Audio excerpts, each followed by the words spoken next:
Hello and welcome. You're viewing the Citizens Journalist podcast, Mesa County Compass, that brings you the news that you can use from a different point of view. I'm Ruth. I'm Lisa. And together we are Mesa County Compass. Our goal is to create an informed, current, active citizenry armed with the facts. We will be covering what's new to you, what it means to you, what you can do about it, and provide you access to the decision makers when we can.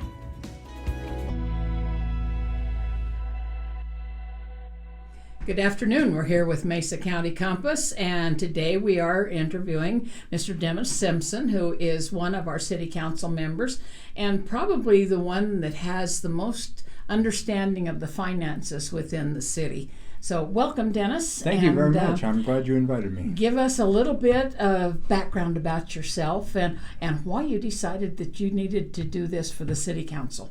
Okay. I'll keep my background short. I've been around a long time, so I could eat up too much time to tell you everything. But I grew up on the East Slope in Westminster and went to college at Fort Lewis and Durango. And while I was there, I became interested in the Durango City Council activity, and particularly in the business of putting the city into debt in Durango. Mm-hmm. And also, I also was involved as a citizen at the school district and at the county. Then we moved up here in 1996 and been here ever since, so however many years that is, about 30 years or a little less. And I stayed out of being a citizen for several years while we were here, but then I decided that similar kinds of things needed attention from the citizen standpoint, and I became involved probably starting in 2004 and onward with various city and county issues. But a lot of my time and effort, not strictly, but a lot of it has been in making sure that I try to get the governments to tell us what's really going on financially, and that we don't be putting our citizens in debt unless they vote to put the majority vote to put all of us into debt. Mm-hmm. Which is the proper way to do things, yes. Yeah. Right. And things that really need to be done instead of some things that I think are symbolic. And we're passing like the new sustainability and adaptation plan. I think there's several things in there that aren't going to change things a twit, but they will cost. And something, if we spend money, because I started out as an economics major, if we spend money in one place, we have an opportunity cost because it can't go somewhere else. Or especially in Grand Valley, I think with inflation and everything, people just can't afford. It's got to be for a good reason if we're spending money. That's exactly right. It's interesting. Now, I've been on the council for 3 years, and my term is up in April next. And I don't know if I'm going to run or not run then. But it's interesting as the city council discusses various things, including the sustainability plan, but I'm not picking on it by itself. We only talk about the great things that the topic on the table will bring to the city and to its citizens. And I, from time to time, bring up, well, look, we can't do everything. And this, while this sounds like a worthy cause, we need to first have data from our finance department telling us how much money we really have, mm-hmm. and then think about what doesn't get done as a result of the major decision we happen to be making today. But it doesn't seem to bother people too much, because then we go on to another topic, and that other one is on the table, we put more on the table. And then the way it works is eventually we say we don't have enough revenue because we're spending more than and we need every penny we're spending now. And we're probably heading in that direction too. There's, the school district and the county, we'll probably talk about the 29 road a little bit later, are both talking about debt mm-hmm. issuances on their ballot. And I think we're not that far away from deciding we don't have enough revenue to cover all the projects that we've started over the last 6 years. Mm-hmm. So I think it's important that we have at least one counselor who says, "Wait a minute, let's think about the money." I know it's not as sexy as talking about your new projects and the roads and the the buildings and that kind of thing. It isn't your legacy. Mm-hmm. It's not. That's No, right. no. One of the council members, after I've been on here for a year, I won't name him, said, "Well, Dennis, I've heard what you've had to say about finances and budgeting and that kind of thing, and I can kind of go along with a lot of it. But what do you want to get done while you're on the council?" And I said, "I just want to make sure we're being honest with the taxpayers, and we're thinking about if I picked a project and said this is my favorite thing." Mm-hmm. It would kind of be a problem. Mm-hmm. Although, I there's one that is going to come up soon that I may very well switch horses and be in favor of, just because I think we've been misled by our administration, not the current administration, prior administration, about how much money we have available for the Orchard Mesa pool. Oh. And I've been sitting on the fence, still sitting on the fence, waiting to get financial information. Mm-hmm. I asked for our city manager for actual financial statements that any business would have, especially one as large as us, Mm-hmm. for last year at the end of 2023. If you worked at any corporation, most other not-for-profits and government, you would know soon after the year ended how much do we have, how much do we spend, how much do we have left. Most importantly, how much do we have left? Right. Because that impacts the decisions that we make going forward. Well, and you still have other projects that still need to be completed, so you Right. need to know how to budget. Yeah. Mm-hmm. Yeah. And in fact, not these words came out of our former city manager's mouth, but the message was, you really don't, Council, you don't really need to know how to budget. You just need to listen to me. And Oh, not good. because this will be my 4th budget year coming up.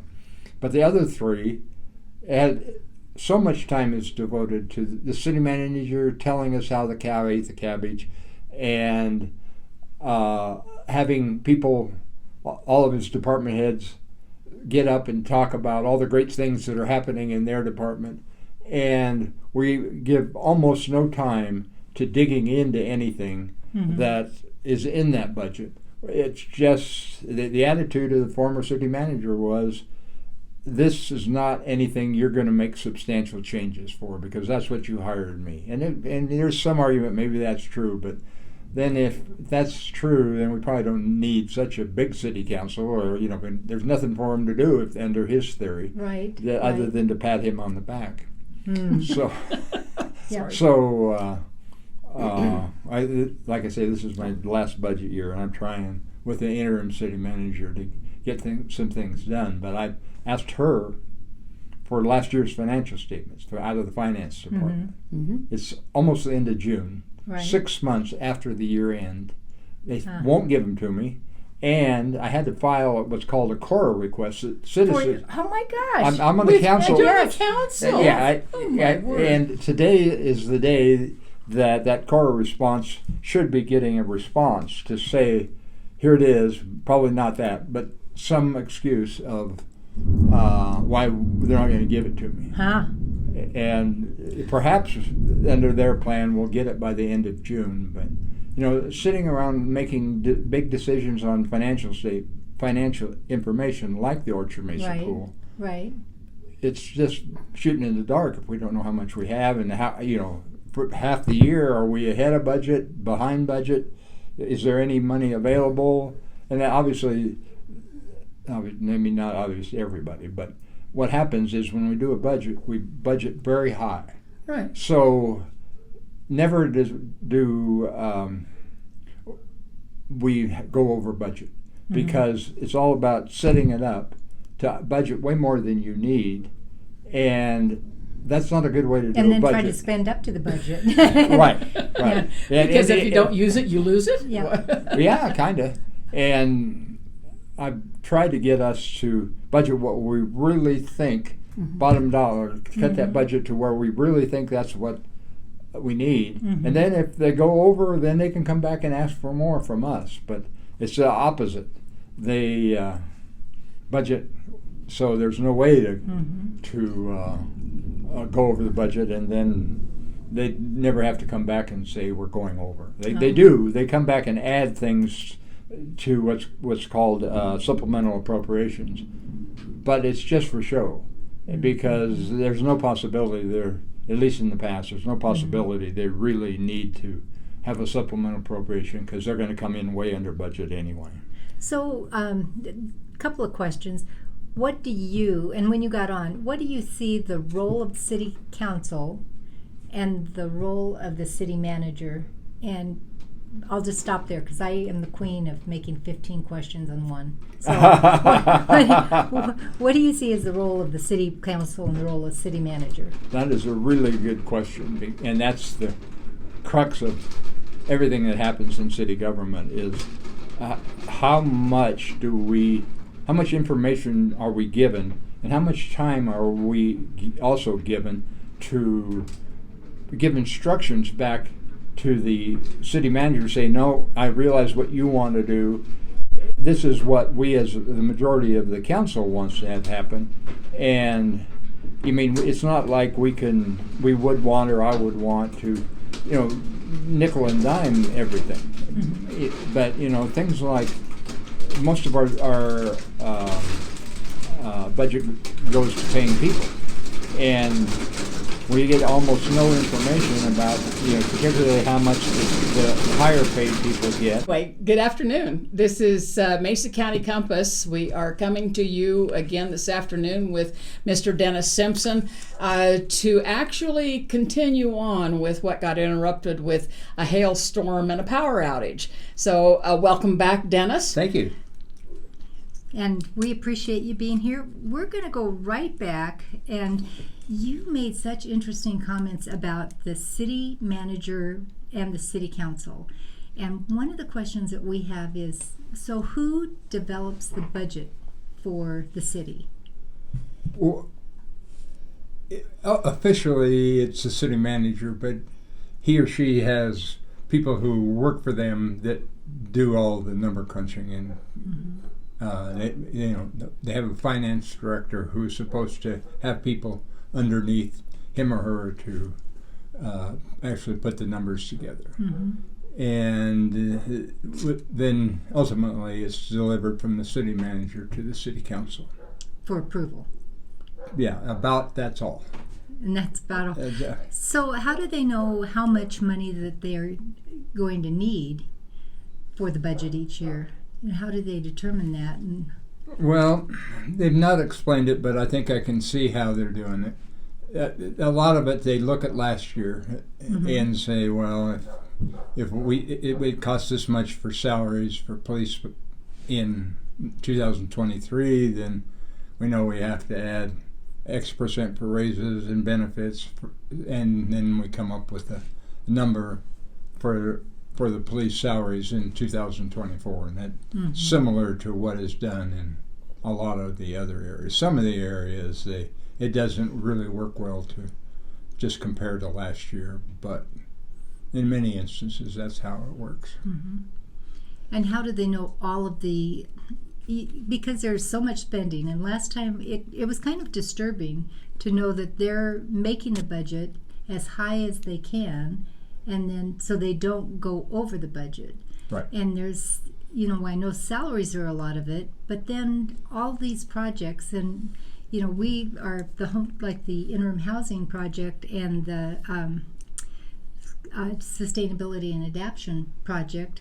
Those are going to be big ticket items, and most likely. And that's disturbing that it's a city manager and his staff that's making the decision of, what all's going to be in there and how much do we need. And yeah, I have to be careful that we say it right. Okay. We make the decision, but we really are only given one choice.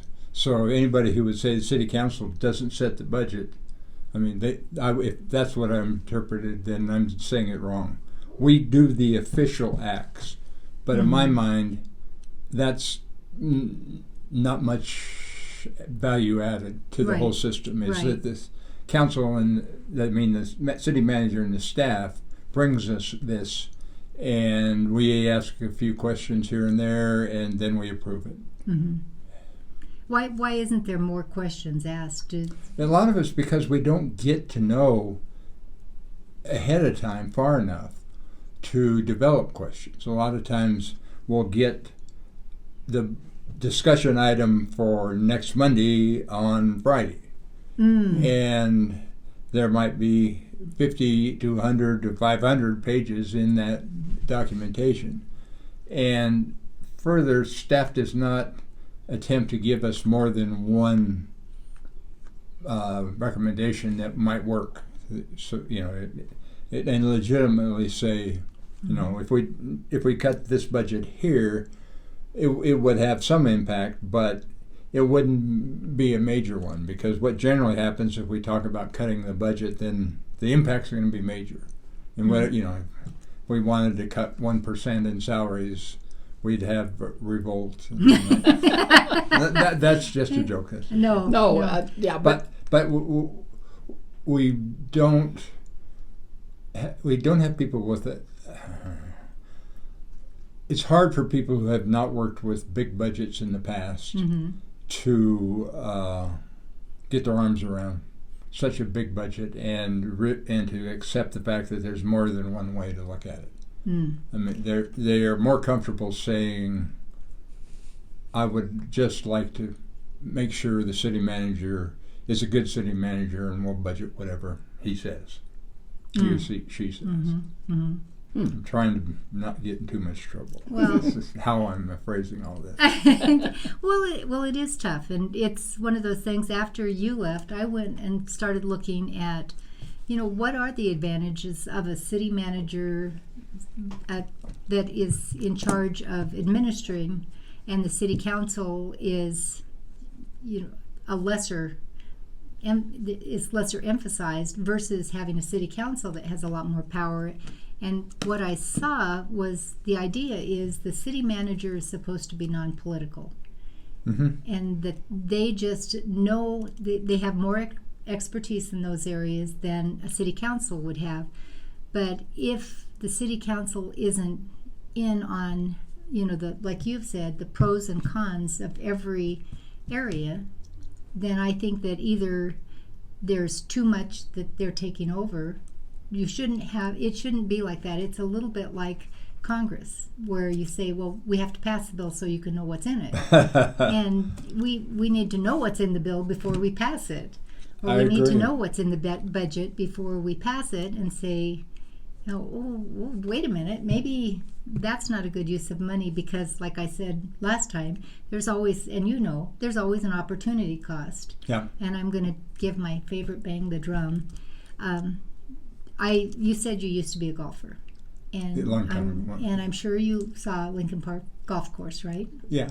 And the trees were beautiful. It was fully grassed, and the driving range had grass, so that it didn't blow dirt everywhere. And it was kind of the pride of the city, and it was affordable for everyone. Yeah. Now that it's not under the city exactly in the same way, it's a private business more, but the city oversees it. We have a driving range that's dirt. We have, and Tim Tafoya said, well, last year I had to make a choice of, are we going to put seed on the driving range and try to save it, or are we going to seed the golf course? And I'm thinking, what are we spending money on, that's something that's been there since 1926 and was gifted by Veterans Administration for part of it? Why is this in decline? It seems to me like part of that budget should always be on maintaining what we have. I agree, totally. And so I know it's not your problem, but it's something that I see, and I see other areas where it's the same thing. It's repeated throughout the city. Yeah, that example is a good one to talk about, because it sounds like you were told there's only two choices. Either we let the golf course dry up, or we let the driving range dry up, and we don't really have any other choices. But if the council were allowed to have a more global view with options, the question should be asked, are you sure you've looked everywhere in that budget? Not just in the golf course, but are some of these new things we're adding, could they be slowed down so that we can do maintenance on things like the golf course? Obviously there might be an argument that says, well, with global warming, why do we need grass growing on a driving range? If we can get somebody out there to pick up the balls when people hit them. And I don't know what the answer is now. I don't know that I would support that. But we're adding to global warming by making that go desert. It's bringing in more sun rays. I mean, it's back to the desert again. Whereas if you have grass, it keeps it cooler. Right. Our neighbors from across the street they have a beautiful yard. They really like to garden. I like to garden in the abstract. I like the thought of having a nice garden and going and picking flowers. That's my idea of gardening. But they said, in their house, they are really good stewards with the economy. They said by having grass and by having the tree cover they do, and they have a passive solar on the other side, that they keep the house 12 degrees cooler. And they said, and it's important for the environment just in, taking the carbon dioxide, and that's what the plants use, and then getting the oxygen back, and also, providing habitat and all of those things that don't happen if you just say, well, you can only have, like in the sustainability plan, we want to have the xeriscaping, which is hotter when you have rocks and concrete things, rocks. Then concrete. And also with the idea, well, we'll have artificial grass, which doesn't help to cool at all either. No. Artificial turf is horrible. Yeah, It's very hot. And it wears out, and it looks terrible then. Yep. Sorry. It's all right. Yeah. But I should be more of a politician to not disagree with my hosts, but there's a lot of scientists that look at it from a different perspective as to how much global warming is impacted by big yards and a lot of grass growing. I can see the argument that it does bring heat to have rocks or cement or whatever, but overall, especially when we're running out of water, I don't know myself. Right. And I don't want to imply by me saying at my house, this is what happens. It's cooler here and it's not cooler there, because I don't have the training and background. And that's kind of, I'm sure people like your neighbor believe strongly that they've got the answer. Well, she's a professional gardener, and he was worked for the survey for the state, doing things. So, and have done reading, because I don't think you necessarily, and scientists don't all agree. Right, but most agree. And so I think, though, that every point should be brought up and say what's best for the city, and is it right for us to say no, that take away your freedom and say, no, you can't have. Yeah, I know what you're saying. We have a big yard, our backyard. We just took out a big front yard and put rocks down. So, I don't know. And we looked into xeriscaping the backyard, and it's way too expensive. That's that's a big change to go from a lot of grass to no grass. Yeah, it is. And cleaning those rocks. Yeah. Yeah. But the funniest thing for me to consider on all of this, watering my grass, etc., and your neighbor's position, is we're such a small drop in the bucket for global warming that I mean we just should not go way overboard, because until the big cities, I mean, if there's major risks that we're going to, in 100 years there won't be a human race or something like that, well, we're not going to have much impact on that one way or the other. That's exactly right. That's we're all, in China and everywhere. If they can't control it, or won't. Yeah, can't or won't. Yeah. Because it costs them money to try. It's a tough spot we're in, I think, as a human race. I don't have the answer. It is, but come on, Dennis. Yeah, that's why you're here. You have all the answers. No, I'm joking. Yeah, because I always think, why are they bringing this big stuff to us when we're just such a small part of the equation? Whether I agree with what we're doing or I disagree with what we're doing seems like we shouldn't maybe be paying so many people to chase around on a problem that really is going to have to be solved by somebody else. That's kind of what I was thinking, just in those same terms as you were speaking that. Why do we have to keep up with the Joneses? Exactly.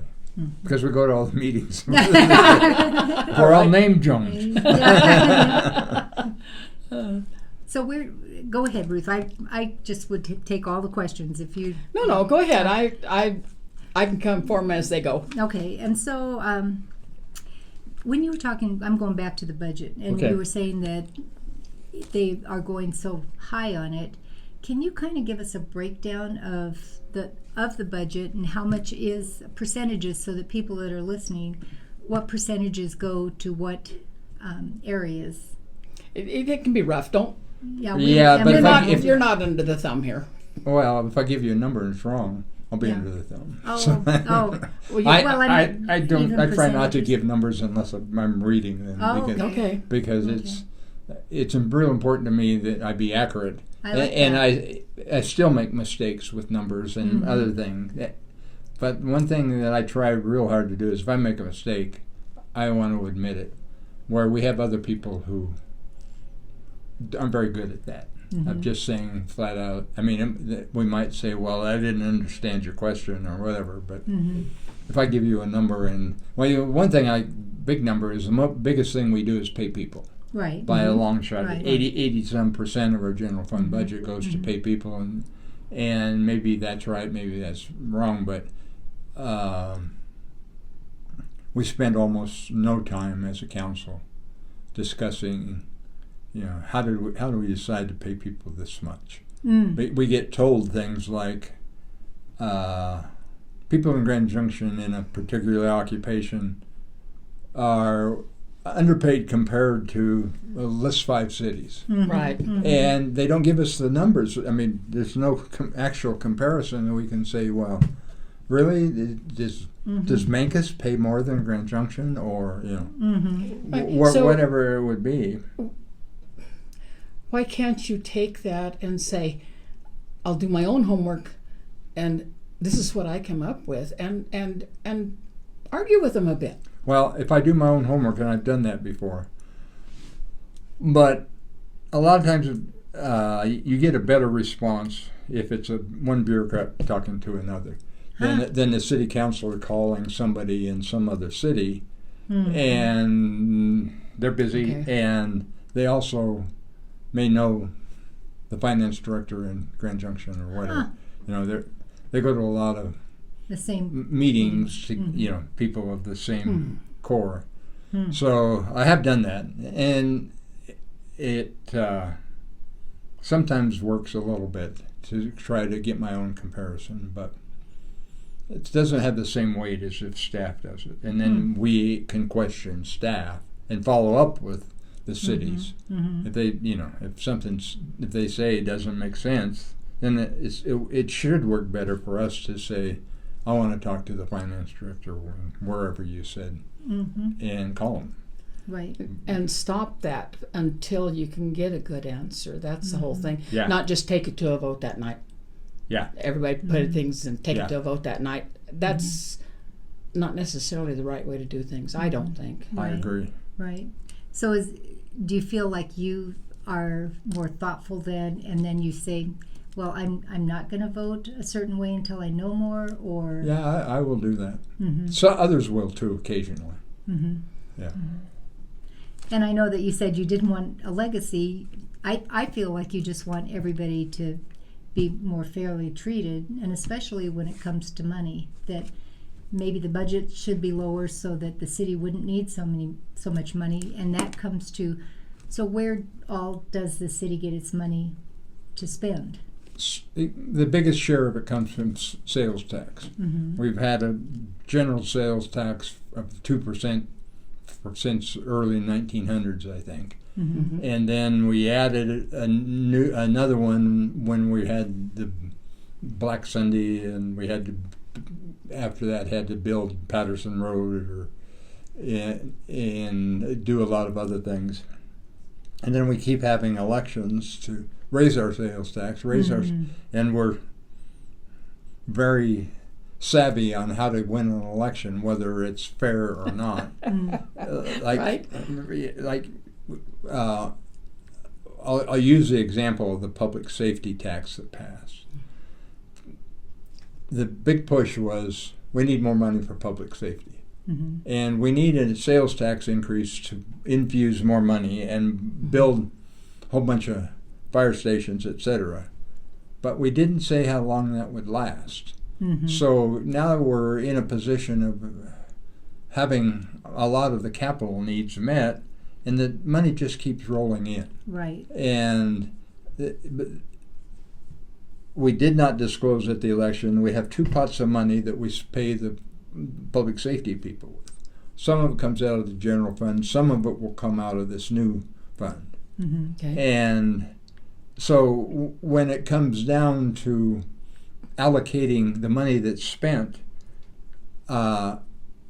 we generally try to build this nest egg because it's all done internally. You pay a fireman, you can charge him to this fund or that fund. Either one of it would be legitimate. And we manipulate so that we have money sitting where we want to have it. And we really should have said we've met the needs that we identified back then, and we need to ask people if we can keep that tax. Right. But there's no way we will ever do that. Yeah. I was going to Once say you get a hold of money, you're not letting go. that would be a way to build trust, though. Whereas the other way is just, well, you're just a typical politician. You get the money, they're going to spend it regardless. And I think there is a problem right now in our county and our state with trust issues. And I think our county, our city, there is an issue. And maybe it would be better to relook some of that stuff. Yeah, I think a lot of people have given up on all of us. And I don't blame them to a great degree when we never back off. We never say, we went down that road and it was a mistake. Like Las Colonias, if anybody objectively looked at it, it was supposed to by now be built out with all kinds of outdoor recreation kinds of buildings, and it's not. We're putting office buildings in. But we never stopped to say, this is really a bad idea in the first place. And now we're going to rescue it this way. And maybe we didn't need to rescue it. Right. And maybe that would help, like I say, build a trust and confidence with the people. Because, like you say, right now, all trust is gone. Or not all trust, but it's fading away. And people are asking questions behind the closed doors that should be brought out in public. Exactly. Exactly.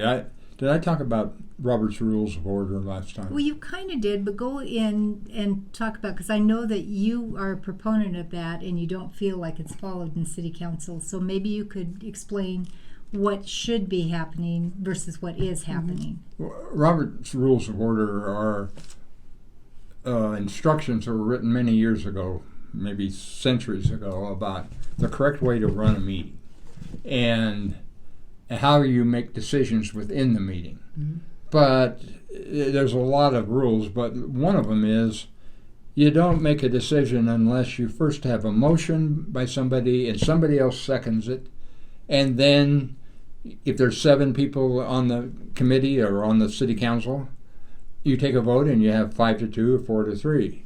And the first meeting I went to, I've been to a lot of them when I wasn't on council, where I couldn't decide. I couldn't decipher how they were, who was in favor and who wasn't. Right. And so I immediately started trying to change it and got shut down pretty heavily. But now, what it always was, and it hasn't changed that much, is do we want to instruct our staff to go negotiate, not necessarily negotiate, to look into building a new low-income housing units on 25 Road.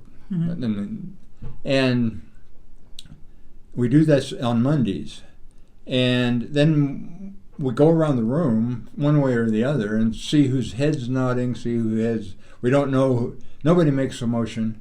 The mayor's usually running the meeting, and he kind of looks around the room and decides, well, we have a decision.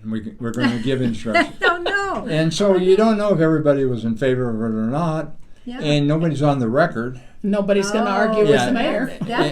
That's a good point. And, part of the argument is some of these decisions that are made on Monday come back on Wednesday, where we follow Robert's Rules of Order on our Wednesday meetings, but our Monday meetings were I don't know why, I can't understand the reason. It didn't take that much longer to have a motion, a second, and a vote than it does to go around the room and see whose head's nodding and whose head is going this way. Right. It takes a lot more time to make everybody, say what they're thinking, although that's fine, but if you kind of have a motion on the table, I think it's more, you move quicker to get to an answer. Right. Well, and then you have an answer as a record. It's not just a head shake or Yeah. a shoulder shrug, or they have to say yes or no. Yeah. Yeah. Or, I don't know, we need more discussion. Yeah. And a lot of times, like 6 weeks after one of these meetings, staff will come back and the sense of the room 6 months ago was the sense of the room. that we should do or not do what we're proposing, and it's just, I don't know. So that's one of the things that I'm trying to change all along. What do they But call get no lackadaisical? Yeah. Isn't that what they say? Yeah, it's like it's an insult to the whole system, to the people that elected them, that they can't bother to actually have a motion, a second, and a vote. So a lot of times I say I'm not voting, although I may have been partaking in the decision. Maybe they can tell how I might vote if I were voting, but they just think I'm ridiculous that I won't vote. Well, yeah. How can that be changed? I mean, is there any way that, because again, our podcast is trying to keep people informed and active and involved in the decision making and putting people in touch. Would it help to say, for others to say, you need to use Robert's Rules of Order in your Monday meetings too, and we as a community would like to see that start taking place. And the problem is, we don't get to see the Monday meetings. Yeah, you do. Well, I mean, we don't necessarily go. Everybody goes to the Wednesday meetings, but not Yeah. everybody comes to the Monday meetings. Maybe we need to start doing that. Maybe that's part of our due diligence. Yeah. Would that be helpful? Yeah, and you can watch it on streaming video too. But then all you can do is throw pillows at the TV.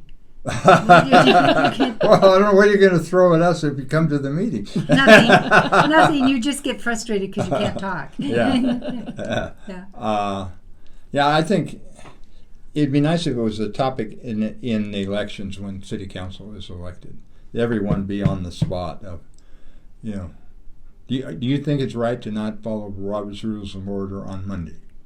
And if they say, yeah, I don't care about Robert's Rules of Order, at least that's maybe there will be somebody who is running against that person who says, well, I think we ought to follow it. Yeah. So it would make a good point. Yeah. And I think that for many, and because I had talked to Hogan Peterson and I was saying something and he said, well, that doesn't matter to me. And I said, well, that's because you're a millennial.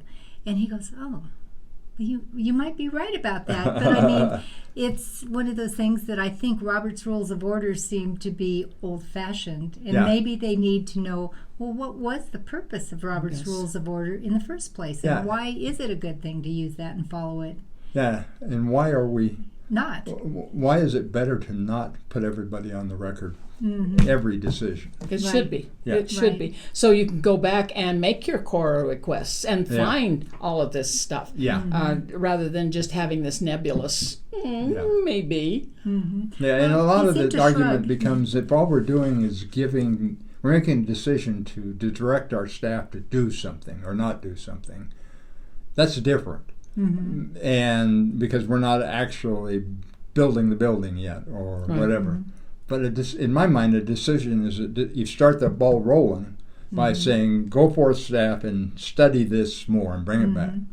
Well, that's a decision in my mind. And that once that ball gets rolling, it's real hard to stop it. Yes. So that's the time to make sure we've got 4 votes to move start rolling forward. the ball. Yeah. Yes, exactly. Yeah. And that's something that's very essential to me. That's why you have 5 council members. 7. Or, Seven. excuse me, yes, you're exactly right. I don't know where I was with 5, but yes, I think that's making most all it things shows up. up. No, that's all it You can shows cut up in that the out. meetings. Cut that out. Yeah. So, But- and going right along with that, still back on the budgets, when I was looking like at the interim housing, a lot of it is grants that Yeah. they received. Yeah. So when you apply for a grant, does that tie us to following the direction of the grant giver? So Yeah. that maybe that would not be something that would benefit Grand Junction as a whole, but it is something that it adds another tie. Well, if you do this, we'll give you this money, like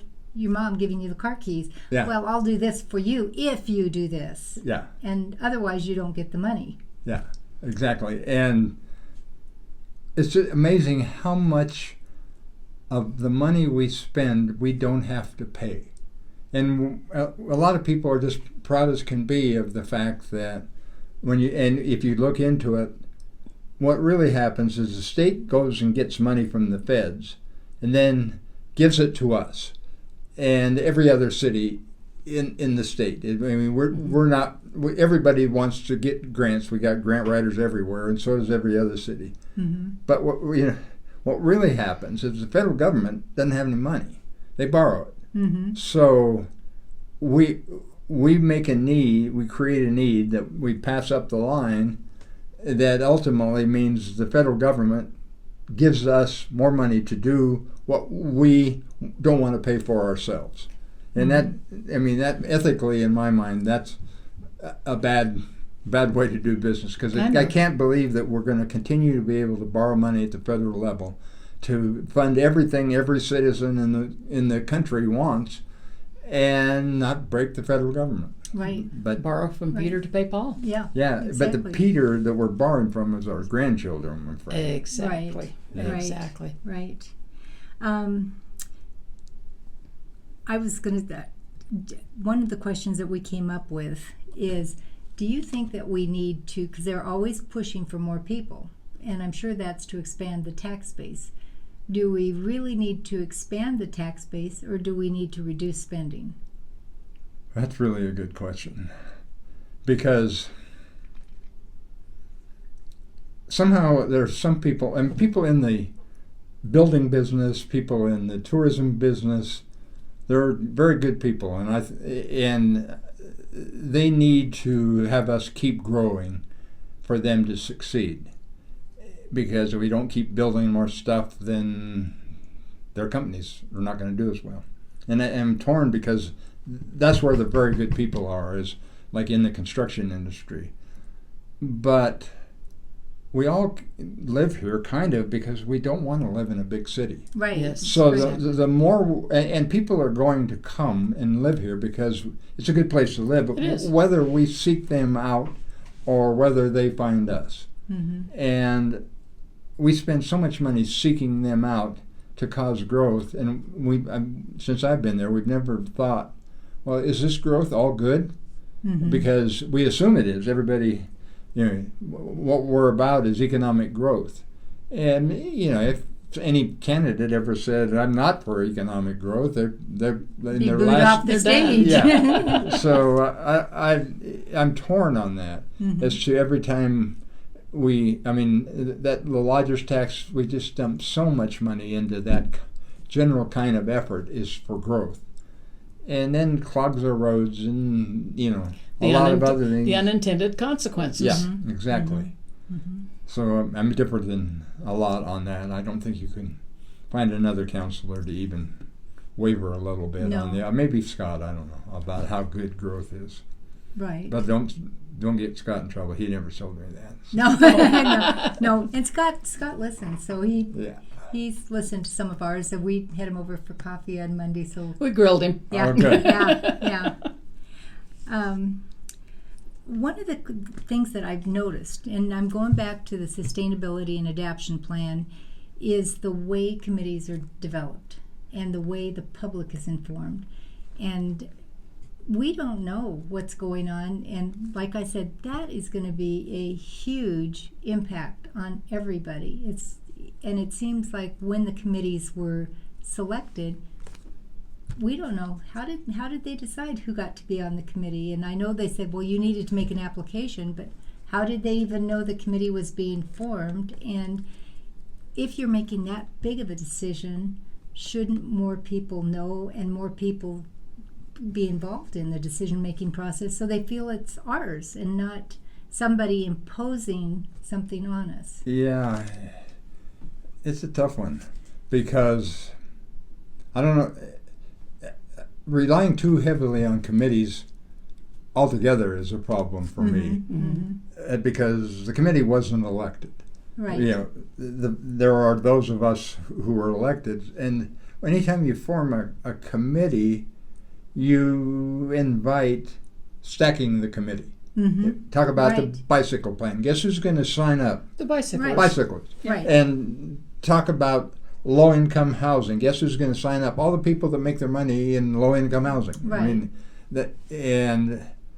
of course, they would say that's not why they want to be on the committee.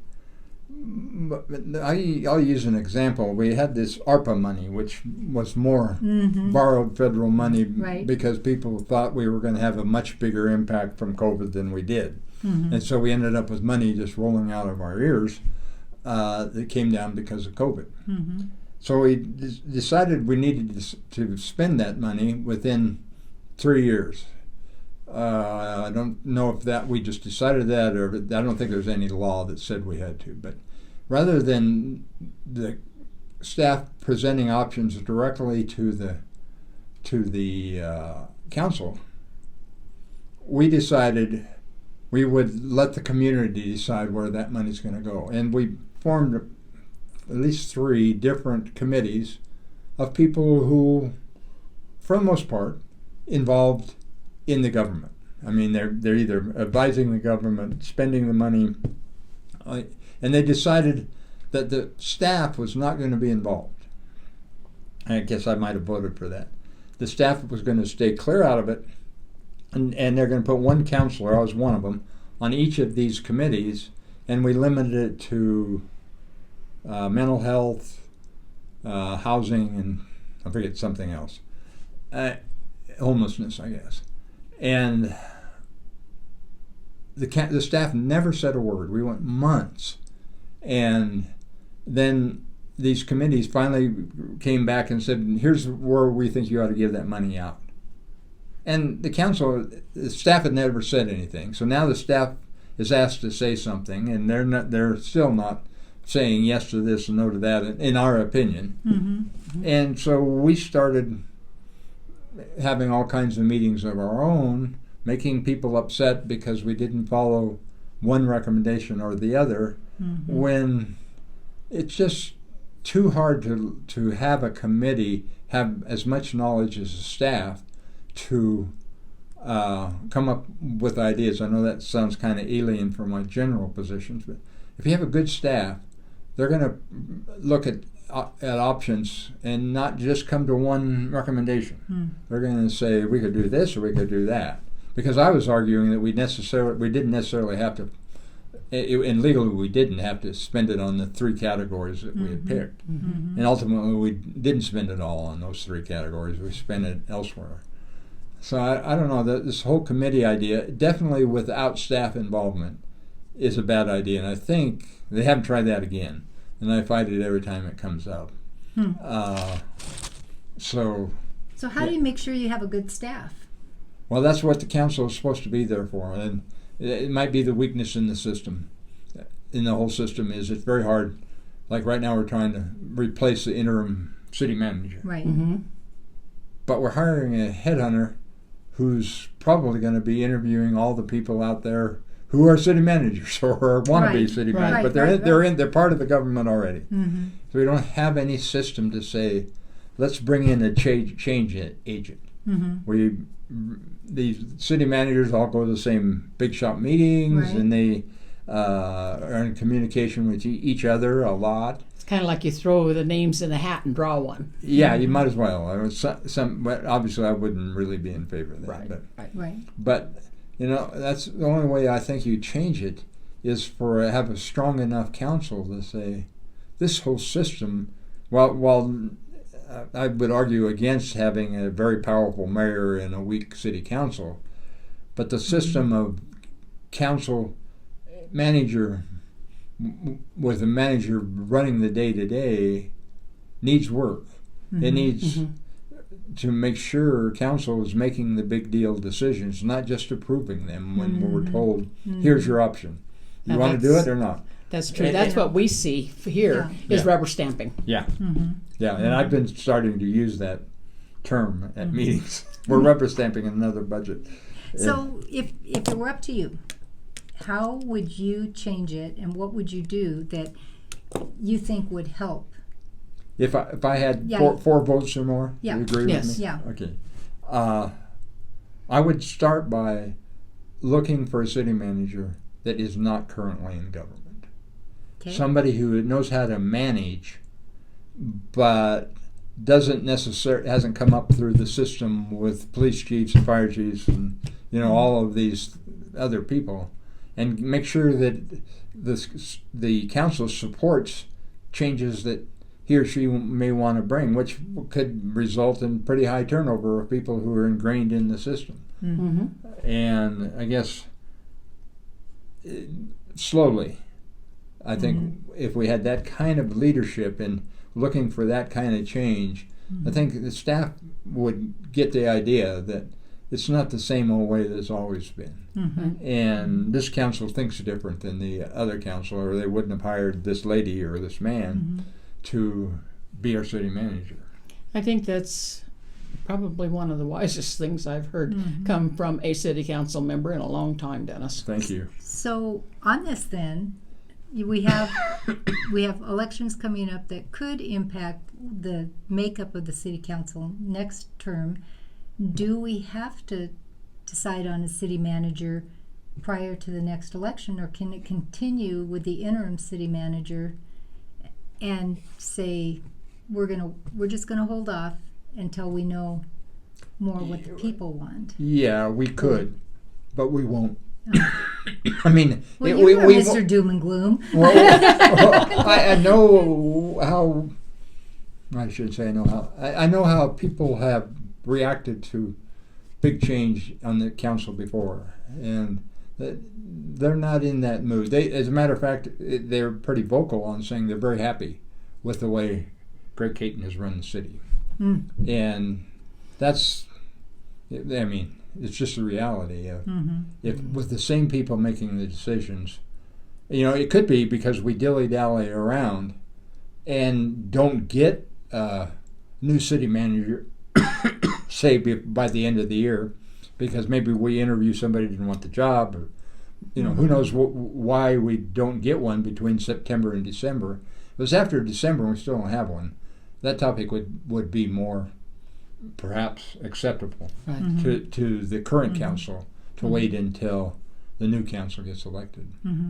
But I think of the people running, if they run, I'm the only one that's liable to not be there. I mean, they're going to have a big campaign, and unless somebody, well-known runs against Abe or Randall or Scott.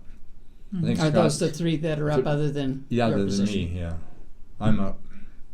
And so I don't know. I mean, it'll be interesting, at least, if some of these questions get asked at debates, and then they're forced to answer. Just because it's so important to me, I hope they have to answer the Robert's Rules of Order question. Yeah. Well, we will see to it. Good. Right. I'm giving you a task. Yes, and we will complete We it, will and complete we won't it. forget. Okay. Yes. Ruth, what else do you have? I don't have much of anything. I think Dennis has covered pretty much everything I was really concerned about, at least from his point of view and his standing on the council. Finances has been the big thing for me that's been very troubling through all of this. Right. Yeah. Right. It just seems like I guess I have two more areas. One is I always say this: how can the public? Please don't tell us to go on the website, or because you're talking about 9/10 of the people that are affected by this stuff. You know, I don't necessarily think it's because they don't care. It is so time consuming that they're going, you know, it's not worth it to me. I think that it should be the city's job, not necessarily the city council, but the city's job. If you're going to have something, and I'm going back to the interim housing and the sustainability, that's huge. And they need to inform the public in such a way that they understand this is a big deal, and we want your input, and this is how we're going to seek your input. It's a tough problem. There's been a lot of. I mean, the one thing our staff knows is don't try and sell something unless you can say we've done a ton of seeking out public input. And a lot of times it's like I said, you know, the people most interested are willing to put the time. I'm in favor of this. But they don't know. I mean, the public doesn't know that they need to be someplace or they need to do something. Like the sustainability and adaptation plan. We knew of the open houses, but we didn't really have an idea of how critical it was until we got to digging. And then there were a lot of people that had no idea what is actually in that plan. The further you read it, the more there is to digest and absorb and object to, quite frankly. And they needed to have been involved from the get-go. And that's disturbing to me. We just need to figure out a pathway to get people on board with this. And to know. That's tough. To know. Yeah. Yeah. Yeah, because right now, even if you could find a lot of people that are not so thrilled with the idea of the sustainability plan, there's no numbers. I mean, it's not, you know, very nebulous, yes. If we don't Totally. do this sustainability plan, we have $3 million to spend on anything we want.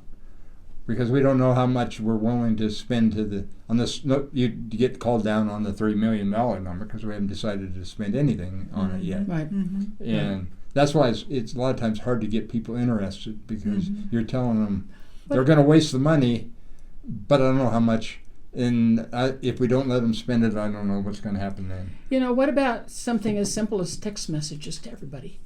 Like they do the bulletins that come out for Amber Alerts. I mean, something that gets their attention that says this is what you need to pay attention to. Would there be any feasibility to that at all? Yes, it may take a little bit of extra, but you mean coming from the city? 3 million. Yeah, some coming of that from that 3 million. Yeah. Yeah, but it could never.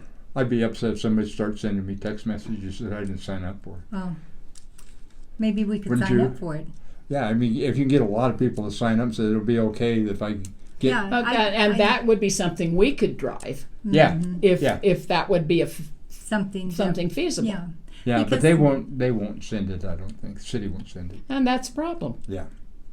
But if the people ask, they should. Yeah. I mean, to me, what it's sounding pretty much like there isn't any hope. You don't have any say. The administrator's going to do it. The staff is going to do it, and you're going to pay. And just go down, take your little blankie, and go to your corner and stay and there. It doesn't matter if you just think this is good, this is bad. Your choices are you can pay or you can move. Yeah. I think I told you I've been doing this for a lot of years before I was on council. And I try to get people involved.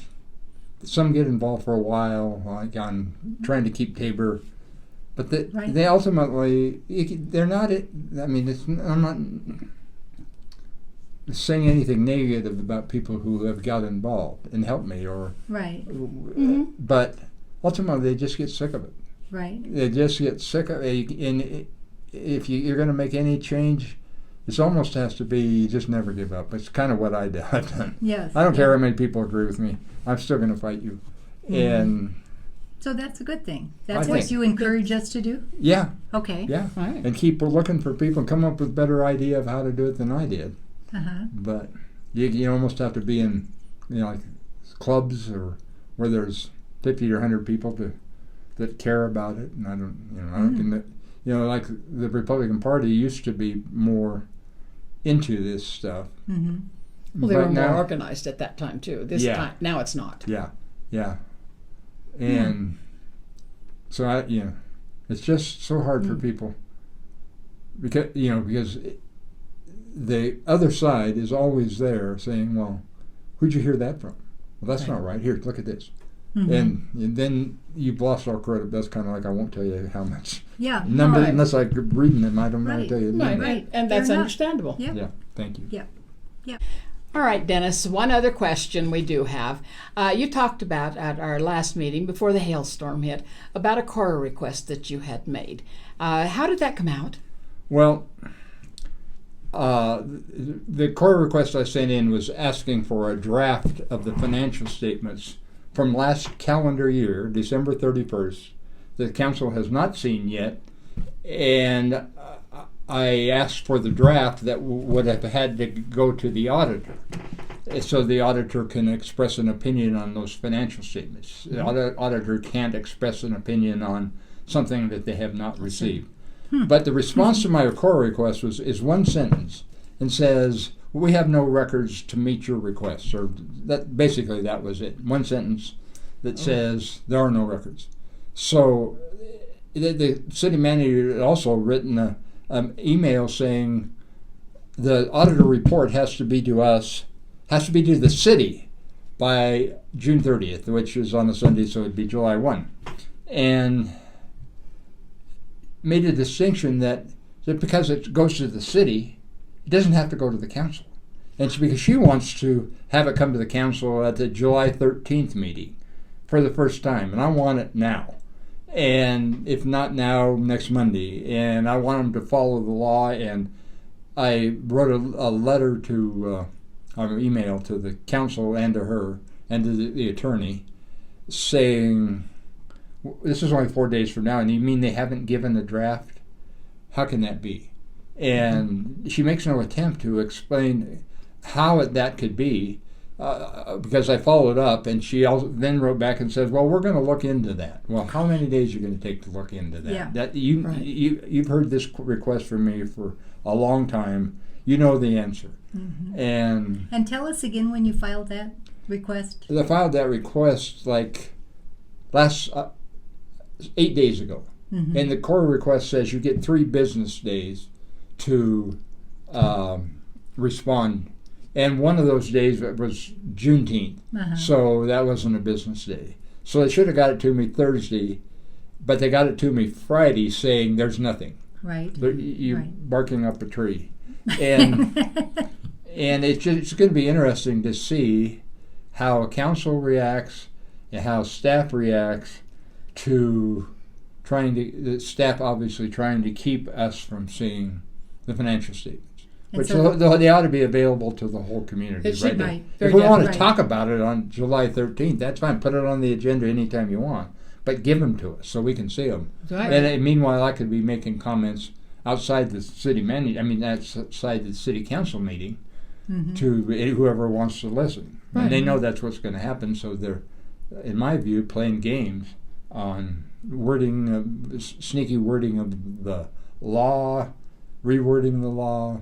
I'm very disappointed in our new city manager for that. I know she's trying. She's trying to get along with her staff, and she's trying to get along with the rest of the council too. It's a tough job she has. But go along, get along doesn't get it. Right. Yeah. Right. So that was all I wanted to add. Oh, good. Good. No, that was important.